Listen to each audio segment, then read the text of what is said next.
Shalom, saudara-saudaraku terkasih, bertemu kembali dalam STMJ hari ini yang saya ambil dari Injil Yohanes bab 1 ayat 47 sampai dengan 51. Keseluruhan bacaan Injil hari ini adalah situasi pertemuan pertama dan percakapan antara Yesus dan Nathanael yang kala itu dibawa oleh Filipus. Yesus berkata tentang Nathanael, "Inilah orang Israel sejati, tidak ada kepalsuan di dalamnya."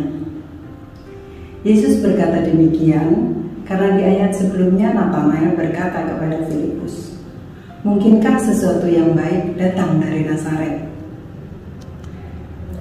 Di ayat ke-48 ketika Nathanael bertanya kepada Yesus, "Bagaimana engkau mengenal aku?"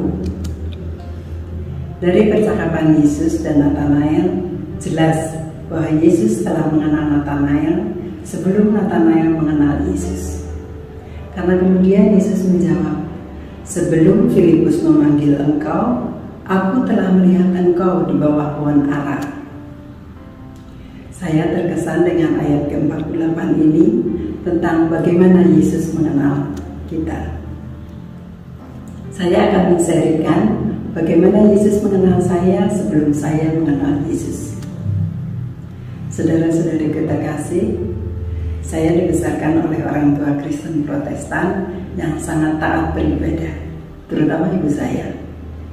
Sehingga dalam kehidupan sehari-hari, kami anak-anaknya termasuk saya harus menjalani berbagai kegiatan rohani, tetapi semua itu saya jalani sekedar formalitas saja untuk menyenangkan orang tua, tidak dari hati.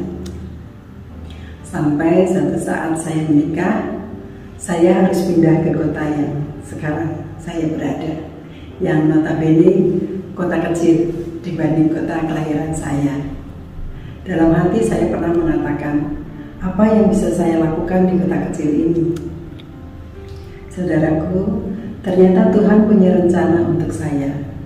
Di kota ini saya banyak bergaul dengan para aktivis gereja, terlebih akhir-akhir ini dengan para aktivis dari Persekutuan Doa Karismatik.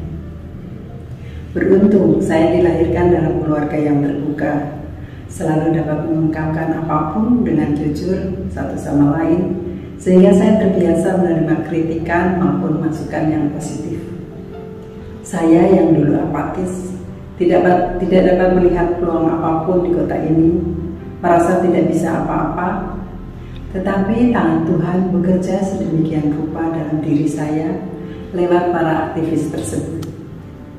Saya banyak menimba ilmu dan pengetahuan dari mereka. Tuhan menganugerahkan talenta juga untuk saya, hingga saya yakin bahwa Tuhan punya rencana di kehidupan saya dan menempatkan saya di sini karena Tuhan telah mengenal saya terlebih dahulu sebelum saya mengenalnya. Inilah pengalaman hidup saya yang mengajarkan kepada saya bahwa pertama, Yesus telah mengenal kita sebelum kita mengenalnya dan dapat menjadikan kita apapun yang Dia kehendaki demi kemuliaan namanya.